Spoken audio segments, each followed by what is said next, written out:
AEW. I ain't did an AEW video in a while, honestly. Um, well, Ricochet. So yeah, I'm lying. But let's talk about Darby Allin, the new AEW World Champion. How I genuinely feel about this. Um, hit the like button, hit the dislike button, comment below how stupid I sound. You agree with me? Uh, AEW. Let's get straight to it. I am a fan of Darby. I think Darby's dope. He's always been very dope to me since I've seen him in AEW.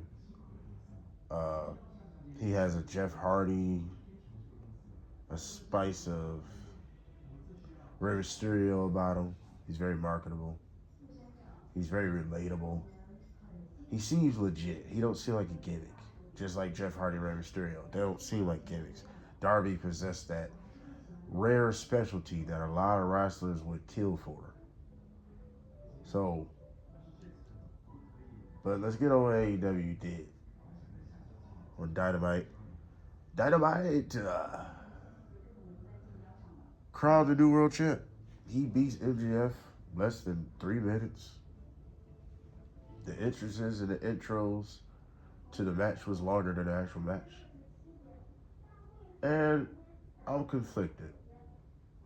I fucks with Darby heavy, but Darby squashing MJF was just very weird. Very strange. Very off-putting. It just didn't really sit well, but even though I'm glad that Darby is a world champ, but it just feels like he's about to be a transitional champ, possibly. You know, who really knows? And I'm going to say this. It's one thing I like about AEW, but it's one thing I don't like about AEW. Is AEW, one thing I like, AEW's booking is very unpredictable. Not all the time, of course. Nobody can stay unpredictable. But their booking is very just like wild card. They always just out of nowhere just do something. You know what I'm saying? To keep the spice going. So I think Darby Allin being champ is great, but just the way he did it was just kind of, it just don't feel like a big deal or a big moment like it should be, because Darby's one of those guys, you got to tell a story with him. You got to. Like, his whole thing, his whole face paint and all that shit, it goes with his whole, you know, so it's like he needs a story. He needs that climb to the mountain, trials and tribulations type of story. You know what I'm saying? So, and literally he did climb a mountain for real, but regardless, he needs that, man. I just think, I don't really know what was the reasoning for taking off of MGF in that fashion. Because then it goes back to be like, okay, that makes Kenny Omega look crazy. That makes Hangman look crazy. It made pretty much everybody else he had a decent or good match with look pretty crazy. You know, I can see, you know, Brody King beating MJF was already weird enough. Like, just blowing him out. But, I mean, look at Brody King, then look at Darby. So, I mean, Brody King looks believable to beat the shit out of most people. So, that's why I didn't mind it. And it wasn't for the world title anyway, so he did squash MJF, just won the world title out of nowhere. Darby's more in contention to be a world champ, but I think they should have just saved that. I don't know when Double or Nothing is, or next pay-per-view, but I would have saved it for that.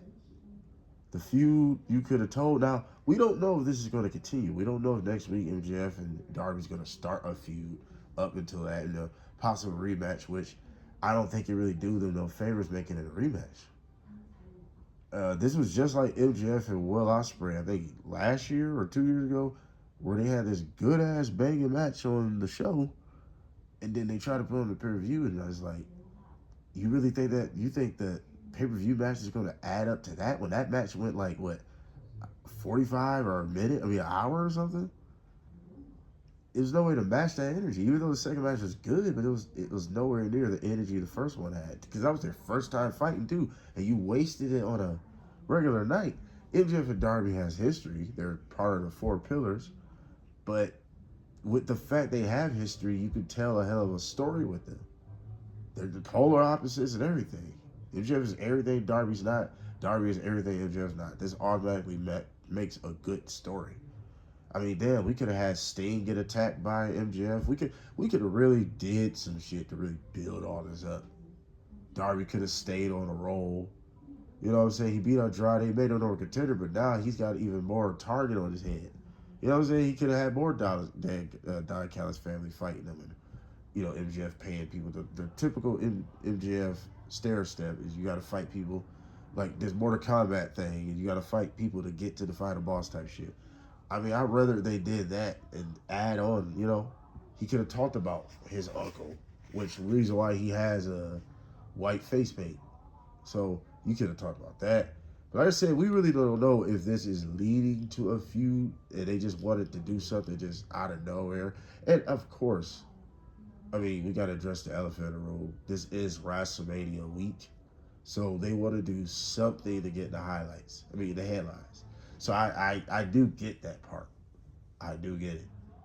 They wanted to do something. It's this weekend. So they wanted to do something to have people talking. Good job on that, but it just, I don't know, did it backfire? And another thing, I'm getting tired of all this, they're in their hometown, so they should win. No. It's like, nah, man, it's just, Darby World Champ is dope as shit, don't get me wrong, but just the way it was executed, the way it concluded, the way he won, it just kind of didn't sit right with me. I feel like they really should have just had Darby win by disqualification because MJF deliberately cheated. So therefore, Darby would still be technically number one contender. He was never pinned, submitted, or even counted out, or went to no contest. He got cheated. MJF hit him with the ring or something right in front of the ref, right? And that could have caused a controversy that Darby's still number one contender, technically, because he never lost. And he won the match by disqualification. So that right there would have been controversial, but that would have made sense. Because, okay, he won technically, but he didn't win the title. That would have had more heat on MJF. Not only was it his hometown, that would have gave MJF even more heat. That he screwed Darby out of his big world title match. But Darby's still no contender because he was never pinned, submitted, or counted out, or went to no contest, or something like that. But so yeah, man, Darby Allin, congrats, and like I said, AEW, same thing I like, is sometimes I don't like. Bang, bang. So, I like the unpredictability. I like the wild card booking. It keeps you on your feet. You just never know what's going to happen. I feel like wrestling should try to be like that as much as you can. So I'm playing devil's advocate too. I can understand why somebody could kind of feel like, damn, why did they waste that, Because I feel like that at the same time, even though I'm kind of like, damn, well, that's what I like about AEW at the same time. You just never know what's going to happen. Like, you never ever know what's going to happen. Speaking of AEW, where's my boy Swerve at? Hope he ain't injured again, or they just giving him a break, which is cool. Which is working, Absence make the heart grow fonder, so it is what it is. But what do y'all think of this Darby Allin situation? It's dope, but I mean, we gotta wait to see what happened. But it just kind of, I feel like it was wasted. I would much rather Darby had a little road ahead of him to go on a little roll. You know what I'm saying? And boom, then we get this match at Double or Nothing. But if it's a rematch, I mean, it's a way to top it because this wasn't even a good match. So most likely AEW's go-to is a Texas death match or something, which I don't really think this feud needs that. I'd rather 2 out of 3 falls or something like that. If it's a rematch, it has to be some type of stipulation, but it don't have to be hardcore, to be honest, though. I don't mind extreme, don't get me wrong, but in this case, I don't think you need to keep putting MJF. That's what I'm basically saying. You don't need to keep putting MJF in that type of shit. He can do it once every little blue moon. You know what I'm saying? But that shouldn't be the thing all the time. Because him and Hangman was fucking each other up. And MJF don't need to keep doing shit like that. Darby already fucked himself up enough without weapons. So, but anyway, what do y'all think of this Darby Allin situation, man? Congrats, but I'm still conflicted with that. Like, share, subscribe, dislike, comment below, all the good shit. We are out.